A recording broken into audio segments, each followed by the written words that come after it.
slam, blue, first side Talia, and I 100% agree with it. That's crazy. I actually thought we'd see a mix-up in the bans. It's the exact same all 3 games so far to get rid of Senna Tahm Kench, because even with the Talia gone, I still think the amount of healing that was coming through for the Zac, for the Xin Zhao, and the protection the carry offered was actually the real problem for BLG, so I'm surprised to see the Talia first pick. And now you can just pick up your Kalista in Aftermath if you still want to go that way. Yeah. Because you know T1 are going to go for this Senna Tahm Kench every time, right? The priority is there, so switching your priority and grabbing your Talia first is already paying dividends here for BLG, but do they want to change it further?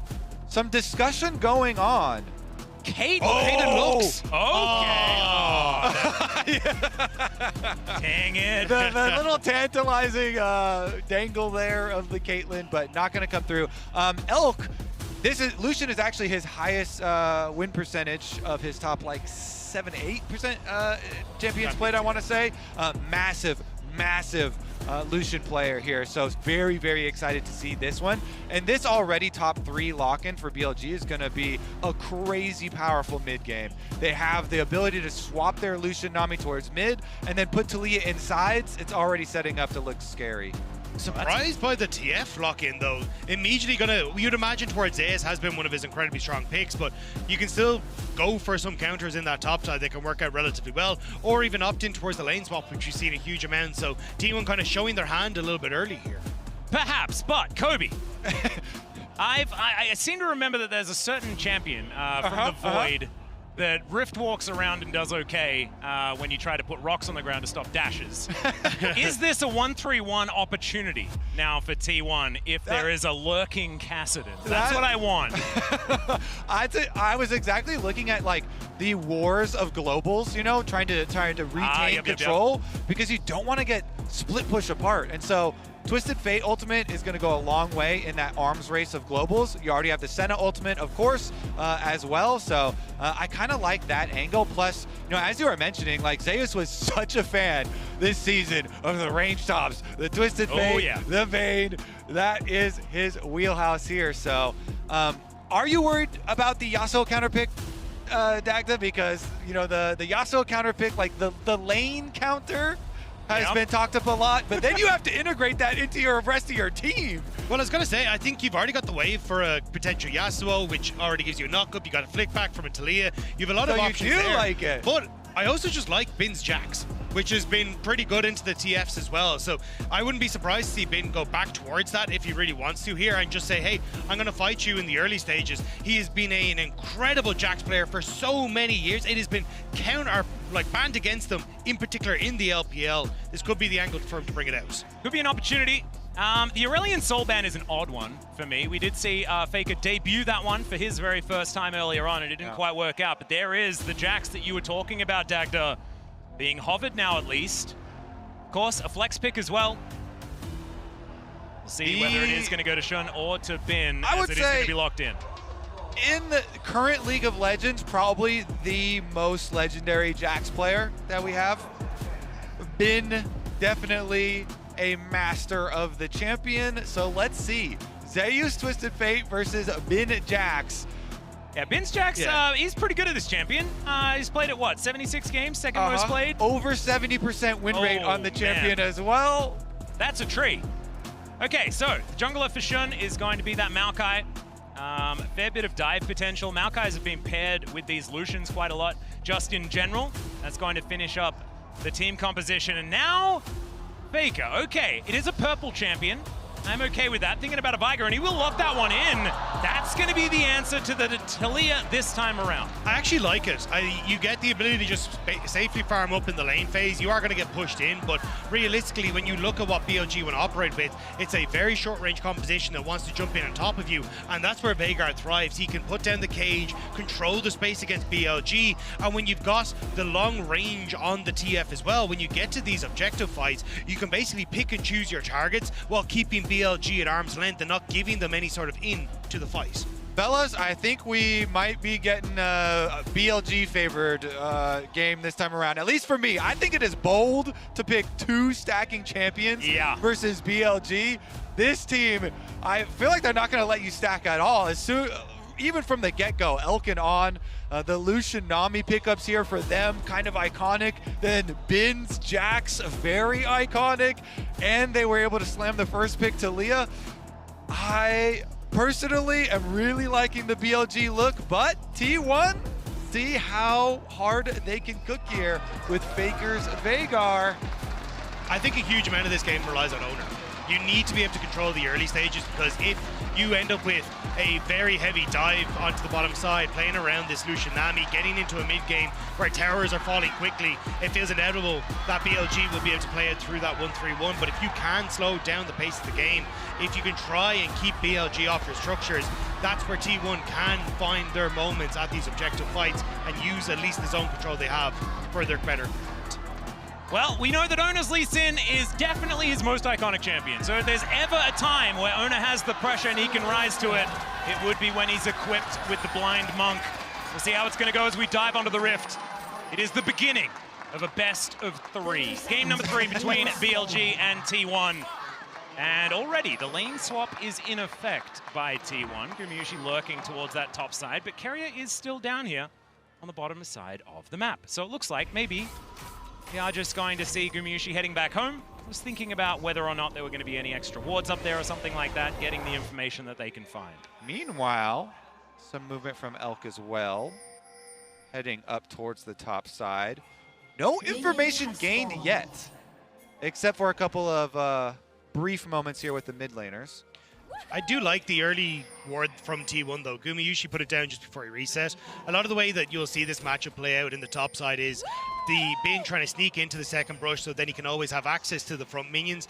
But with having that ward down, Zeus can trade heavily into that second bush and try and push Bin back, so it makes it very hard for him to farm. But the invade and the lane swap, so it may not work out with Zeus in the 1v1. Yeah, so BLG, they're checking here for opposite quadrant. Meanwhile, they have Shun kind of doing that steal away from their weak side of the map where they have lane swapped away from. So they're setting themselves up for, again, some jungle camp coverage here on the side of BLG. Meanwhile, Bin has been sussed out as he tries to soak a little bit of experience.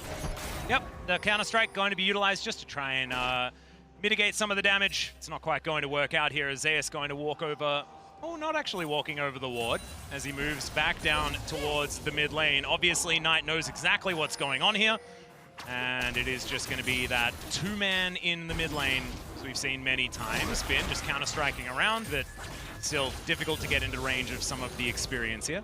All right, and they're going to have Shun even take away the full red quadrant of the jungle here. Now the interesting part will be about the crossover to T1's red quadrant.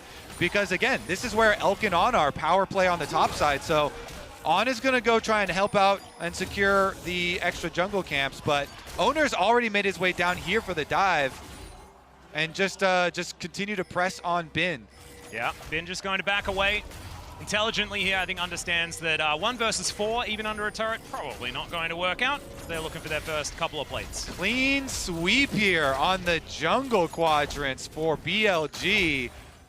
If Bin, wait, he's sneaking back in? Yep, not sure about that one, as he's taking a fair bit of damage. Q does connect there from Owner, but so does the snare from this center. Looks like Bin under an inner turret should be fine. He saw Keria TP to the top side, so thought he might have been able to sneak back into the lane, but Owner sticks around to make sure that there's no way Bin can get this experience. So it will be Zeus at least been able to farm up some of the CS on the bot side. Here comes the TP and the repeat dive. Yeah, straight back down there once again. A good snare lands from Gumayusi here as Zeus tanking the first turret shot. So we're going to try and soften him up. Of course, it is dangerous to try and dive at Jax just in general, but 4 versus 1 here on the top side of the map as well. Looks like BLG might be able to get onto the board as Keria wants to eat that great health. He does so, and Shun not going to be able to reset. That is Keria locking that one down. A 1-for-1 on the top side, and in the meantime, Zeus just barely surviving, and they clean up the dive bot. Just about able to get Bin before Zeus goes down. Did pick up a lot of that farm though, and it will be the TP from Knight onto the bottom side to make sure that he can keep himself safe while Bin is going to go up towards the top end of the map. But nice dive on both sides, each picking up their wins. Yeah, Keria's thick enough on the top side that they actually get the 1 counter kill onto Shun going down. But I like the execution on the bottom side one. All right, we're going to take a look at the top side one instead. As Keria uses flash to get to the other side, then the thick skin, he got it off in time. Oh, it reacquired after the W. Yeah. He wasn't able to get was there a sapling tick or something I think like it's that? the red buff. he had red buff. So between the time of the target acquiring on the tower there, his W unable to drop it as it ticked another bit of damage and reacquired tower shot. So it could have been that both of the dives were going to work out. Meanwhile, Zay's here towards his bottom side, in position. Unseen now as Knight is just going to push this wave in very comfortably, make sure that there is as much pressure put down as possible. If you're unsure about things like that and the timings on reacquiring, then you can always wait. As long as you know you have something right there to W, just wait and make sure till you see it actually in the air. But I did like the bottom side one, what they did there for T1. Zeus just threw out his gold card without anybody else acquiring aggro on Bin. Nobody else threw any damage. And so the Counter-Strike was used with no tower shots taken. And so they were able to get that one. But here we go for the next round. Shun is now looking at Guma. Yeah, there are 4 members of BLG moving down here. There's a flash, twisted advance, gets very deep underneath the turret, but the seismic shove is fantastic. And this time, Shun doesn't need a twisted advance to survive the dive. In goes Ona once again, does a fair bit of damage tonight. But it looks like they will be able to get away from this one scot-free. Faker making the roam down. Let's see whether the Faker can get his cage into position. T1 wanting to keep them interested. There's a flash out from On. And it should mean that T1 aren't able to get too much back, as Shun taking a lot of damage, still down to 100 though, keeps himself alive as now Faker throws out the LTL, just barely surviving. And the Dark Matter not going to connect onto On either. I cannot believe that BLG managed to survive against that. Faker on the roam. I thought the baby cage was going to be enough to zone them away from the tower and keep T1 in a position to get the kills, but just not quite. It will net the Dragon for T1 though. As you look at the top side, Bin getting a nice little bit of farm and experience lead over Zayas. Meanwhile, they're looking for a repeat here. Faker sticking around. Yeah, On in a bit of trouble here as Faker does move on down towards that bottom side, and that is going to be a kill going over to Gumayushi. Just a little bit greedy for the experience. Yeah, nicely done there. Karria's like, don't worry, Faker, I can tank the tower. So On, even though he throws the bubble towards Faker, Karria is able to tank it up. T1 get another dive kill.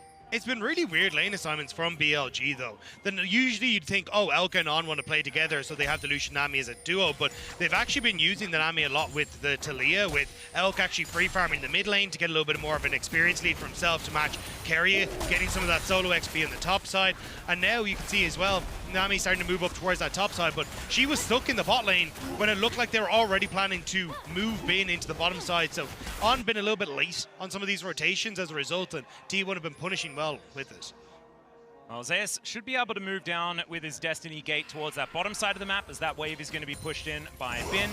And Karria Gumayushi going to catch this wave as 2v2 will finally come on in, even though it's a little bit upside down. It's still going to happen as Karria.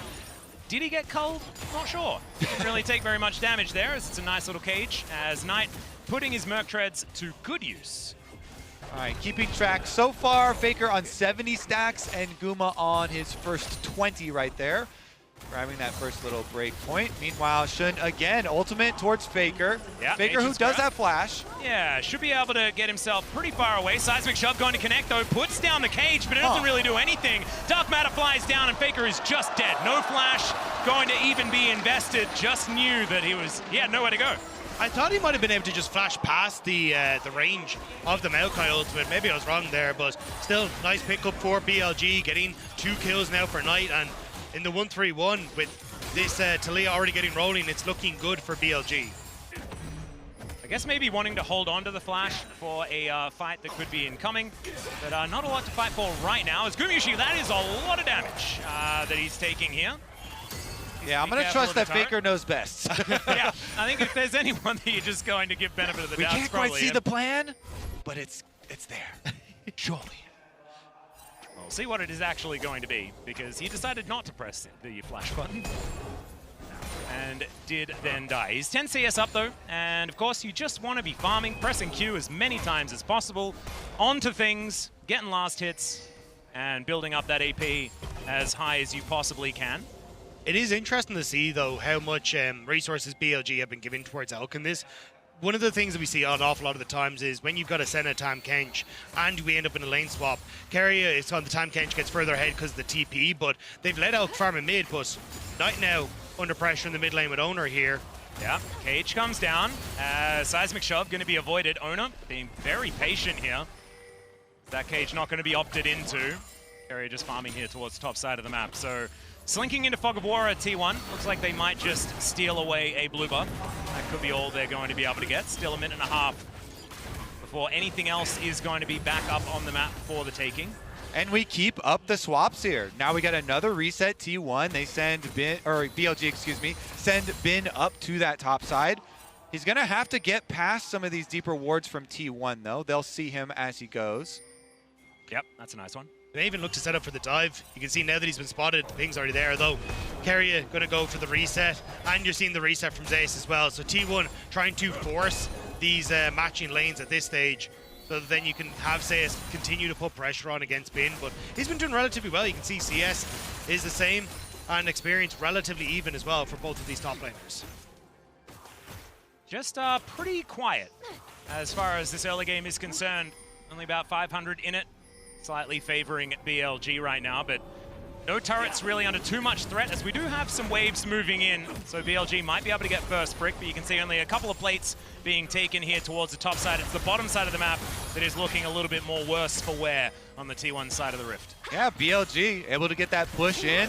Bin gets a turret plate, bottom side gets their push as well. Meanwhile, Shun in the jungle, just a little friendly jungle banter. Yep, throwing some emotes around, things like that. Looks like the Grump should be secured here by Owner. And BLG, 4-man strong here, moving towards the bottom lane. Knight has that rotational power. And Faker, he's moving the other direction, thinking about maybe trying to find Bin here. And Keria, very difficult to dive at this point in time. Just feels like a bit too durable, perhaps. And BLG not going to go for it at this point in time. So stymied once again, as this attempted aggression is not really getting too much. Still getting good damage on Keria though. That's the culling, and you've got Knight on the way. Yeah, taken down to below 50% here, as he's just going to flash preemptively. Doesn't want Shun to be able to flash Twisted Advance, and it looks to be the turret to go down as well. So in the end, BLG will get what they came for. Turret and Dragon more than likely going to be taken for them. You will get the Void Grove trade, but watch Bin. Will he stick around under tower? Will T1 look for the dive? Because there's the teleport. Yeah, that's a very deep one. That's that ward that we were looking at before, as Keria is going to make his way in. Bin already down to about 50%, and he does have the counter-strike up and available. That means not going to be able to find too much, especially with Knight teleporting in. Beautifully played here by BLG to just get what they can from the Rift. Owner going to be able to secure himself a few of these Void Grubs, but that is only going to even out those that take.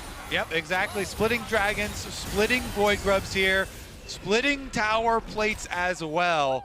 And BLG will retain that very small gold lead. Knight, of course, quite happy with those kills on the Talia. Roaming around right now, looking to maybe use his ultimate. Yeah, looking for Gumayushi here, as the Weaver's Wall is going to run out. He's taking a lot of damage as Gumayushi, but still able to land that snare, not having to use his flash, but did have to heal. A lot of members of BLG around the mid lane though, so how much do BLG want to push up? Looks like they're just going to be happy to get a little bit of chunk damage and move their vision into this bottom side. Zeus, no tower and no vision in behind him. BLG might have found him. Yeah, I think Zeus could be in a little bit of trouble here. Might need to use the Destiny to try and get out, and is going to be able to do so. Goodbye. And he just gets underneath his inner turret. But that is a big cooldown, now unavailable for the next couple of fights. And as we get towards the mid game here, with some of these towers going down, again, BLG and the ability to play the map, looking for these picks, looking to get that side lane pressure. Not having a Twisted Fate ultimate available now for T1. Like that is one of their biggest answers that they have in this series, and so BLG going to be very happy for the next few minutes. This is such a different style from BLG when you think of them in playoffs, though. They were such a skirmish-heavy team, and it's been much more about map plays and moving around. And yes, there's been some picks and some dives, but this is not exactly what you would have counted as the BLG play when you came in towards MSI. So very different look from a team that was criticized for their side lane play coming into MSI. Looks like Zeus will be able to grab this turret. Plate's just falling down, so won't be able to get the last one. Still going to be able to answer that first turret that was taken on the bottom side by BLG. They'll answer, though, with a Rift Herald of their own. And now, Owner looking to go aggressive, does dive towards Elk, but thinks against it, as now that is a better target for the Culling. Gumayusi taking a fair bit, still able to outrange it. Nature's Grasp going to be used here by Shun. Let's see who we can get for it as Gumayusi very far off to the side, and that is going to be Owner going down. Elk dives forward, picks up the kill for himself, but he's now out of the fight, gone very, very low with the amount of turret shots he took. Oh, these Maokai ultimates from Shun in mid lane. Kill after kill, they take down Owner. They immediately pop this Rift Herald, and they're gonna hard force. That's at least outer tower down. They can get the second. Can they get the second charge off? Someone. Okay, we're gonna drive it out of here.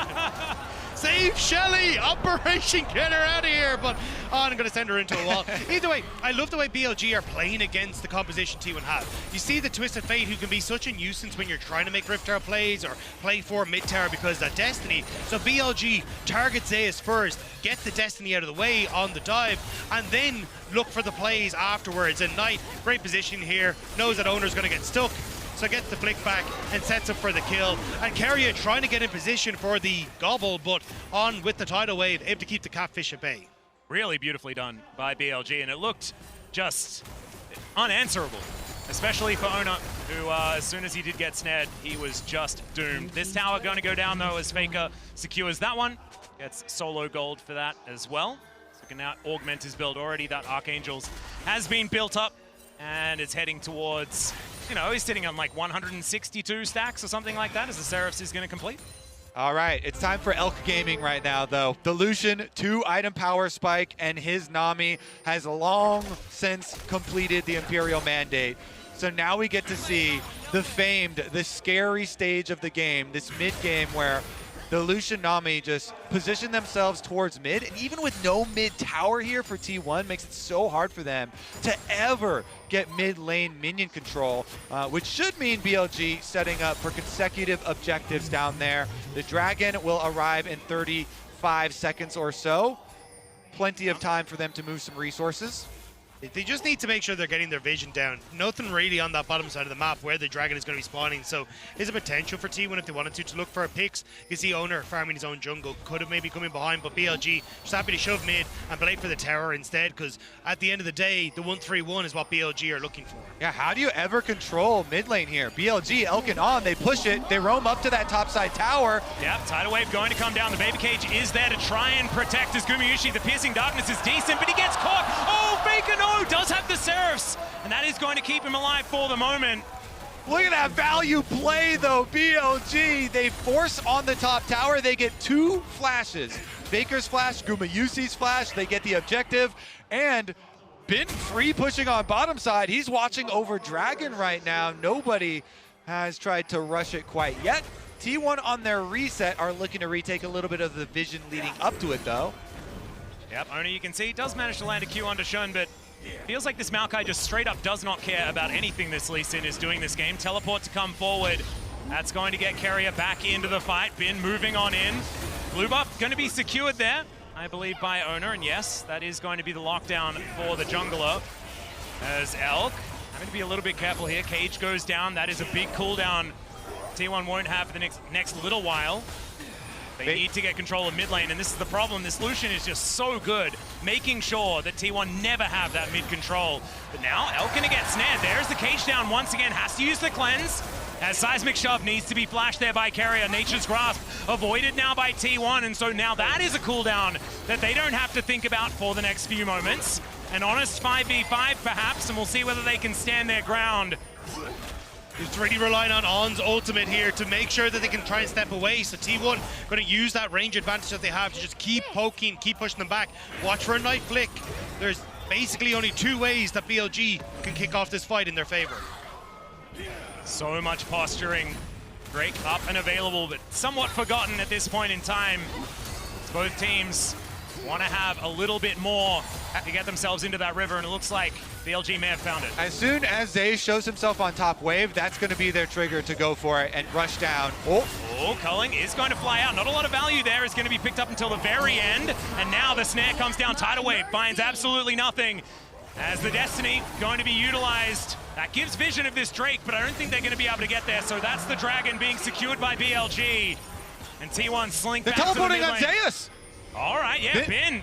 He's looking for an opportunity onto the Twisted Fate here, and now he finds himself in melee range. Not exactly where the TF wants to be, but the cavalry has been called in. The kick flash, it comes down the flash out. He snares both, but he's going to be able to survive the Dawning Shadow. And T1 not able to find anything, but still not going to lose their Twisted Fate either. T1 were trying to trade for the tier 2 on top side, but now they might trade their lives. Yep, another Nature's Grasp coming on down there. Arizona gets twisted, advanced on. The Seismic Shove doesn't quite find the target though, and Carrier is once again extraordinarily tanky. Still BLG, they just kite them back, and are we gonna get another kill this game? Like, what's happening?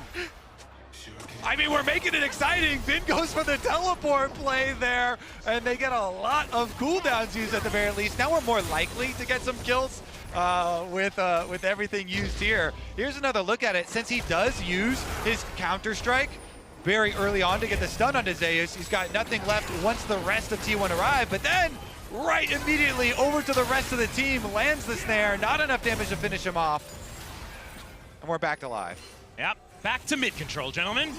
With few summoner spells on Elk, so Elk's not going to be able to play as aggressive as he would like to on this mid wave, so this will buy a little bit of space for T1 to try and get their waves in order on sides. You can already see Zeus stepping up towards that top side, but Elk doesn't care apparently, as he rinses through Gumayushi's health bar. Ona thought that was like their bait, but instead his Zeta Carry just lost his entire health bar. So yes, the mid-game power of this Lucian is going to feel even worse once that Infinity Edge does come on through. Already with the first couple of items picked up, Rapid Fire Cannon and the Static Shiv, definitely the core for this Lucian build. And yeah, Elk is just absolutely terrifying here in this game. We'll see whether T1 can do anything to mitigate it. It will get to the point though, gentlemen, where Faker can press R and he dies. Like, maybe that's what T1 have to wait for. They're like 55 minutes, something like that. The stacking is, you know, going according to plan here for T1. Faker on 214.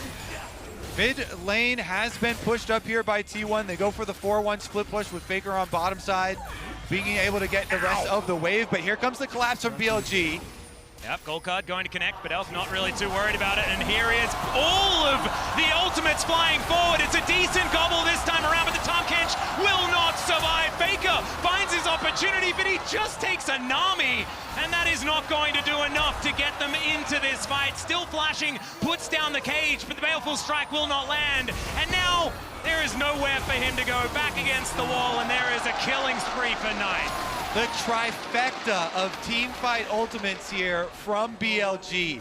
Knight puts the wall behind the T1 members, and then the cross-section of Maokai ultimate and Nami ultimate used to pin them. Now with the extra pickup on the kill onto Faker, BLG have so much time to clear out all this vision and a lot of extra gold to spend. Surprised they didn't just run towards the Baron, but not going to try and go that aggressive on it. Yeah, I think Gumayushi's ult at the end hitting Elk put a little bit of anticipation on. He was very, very low, but we'll see this here, right? The Venn diagram of doom for T1 as right caught in the middle is Carry and Zeus. As Carry thinks he's going to save Zeus, instead puts him further forward.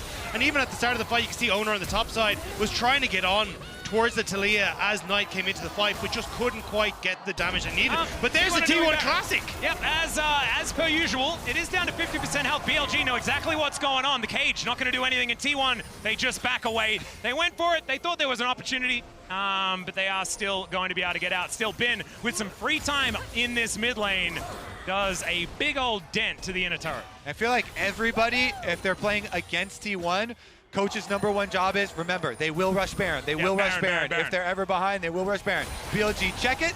They got a little bit of extra damage on mid turret as well. Cage goes down, but nobody gonna get caught. Yeah, there's the Nature's Grasp once again. That's gonna guarantee the turret. Very nicely done here for BLG. They move up a little bit further in that gold advantage. Only 2-point-something K. Not exactly massive.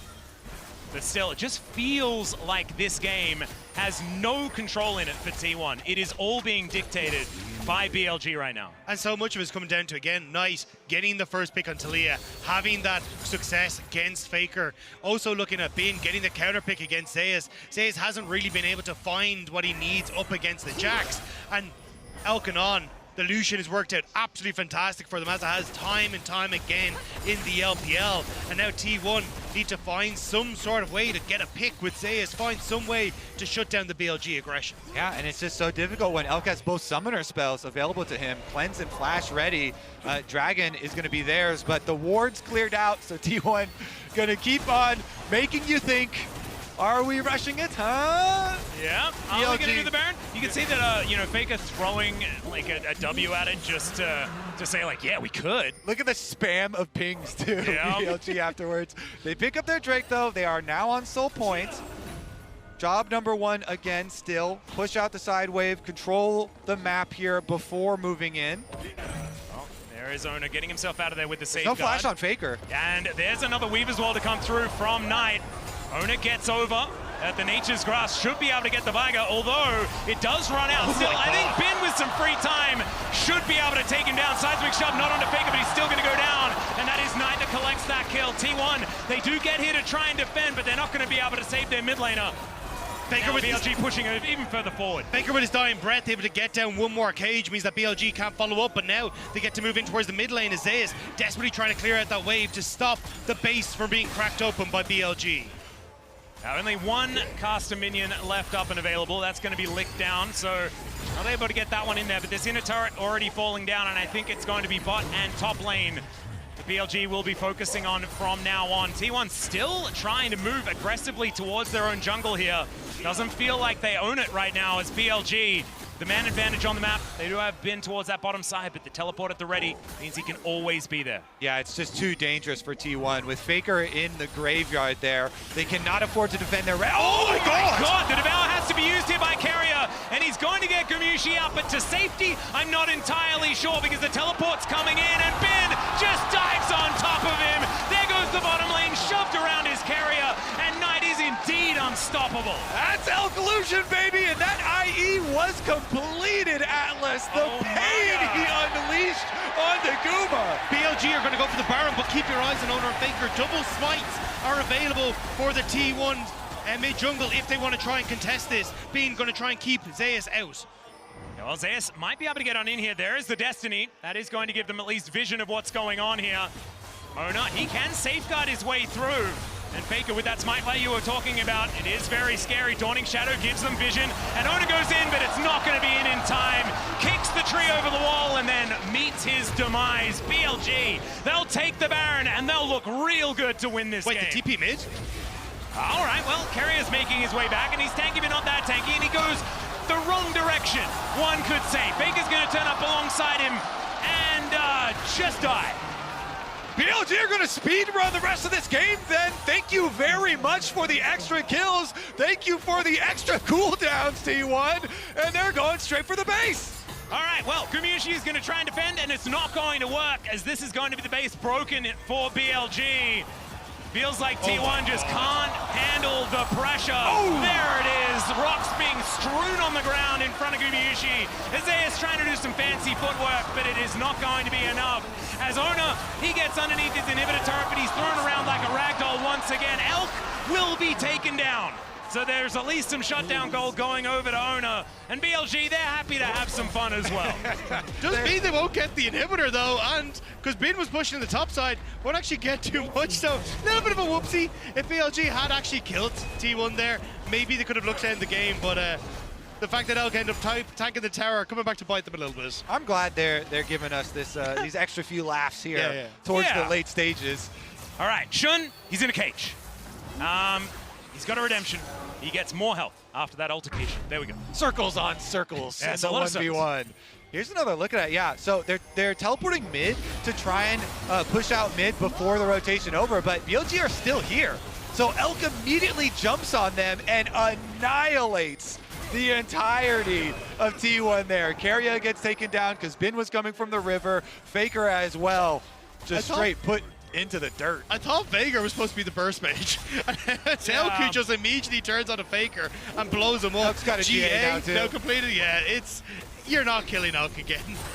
And there's Majai's now for Knight as well. He is absolutely feeling himself here in this game. 7-1-6. And yeah, Talia has certainly been the focus of this series thus far. 100% win rate if BLG are able to take this game. And it's feeling all but over right now. It's T1, they still have their inhibitors up, but not a lot of defense for them. And Cloud Soul going to be up and available for BLG in 20 seconds time. Yeah, it's really hard to cook up a way where T1 are going to be able to say anything about it. I mean, probably just opt for some more stacks here and hope for a better angle at a team fight towards your base. Going out towards that Dragon Soul, it seems so insanely dangerous right now. I mean, if you funnel in through any of these jungle corridors, guess what? BLG's comp is littered with Maokai ultimate, Nami ultimate, things that are just gonna make your approach a death trap, so. Well, there is a kick. That's just not going to work there for Ona. He's going to be put into a bubble and destroyed. Zayas moving on down the cage. Fantastic this time, but it's the resurrection and Carrier. He mistimes the abyssal dive. Elk gets himself out of there with the relentless pursuit, and there goes Faker. BLG are too far ahead, and they know it has now been flashing with the counter-strike. That'll be the ace, and that will be match point for BLG. BLG, the LPL first seed, showing why they were so feared coming into MSI. Taking us to a match point against T1. Nexus will go down, and BLG, man, you were right, Kobe. You said it at the beginning. You saw that Lucian Nami, and you were like, this is looking dangerous, gentlemen, and you were absolutely right. Elkanon having a fantastic game, and it just felt like after that mid-game, there was no way back in. As soon as you parked that Lucian Nami in mid, T1 just could not go anywhere without BLG having first move. For Science, I still want to know if that Maokai ultimate, if Faker had kept going bottom, would he have been able to outrange it or not? Someone test it for us. We can like jump into the practice stall and figure it out or something like that. But let's head on over to the analyst desk to break that one down. Thank you so much,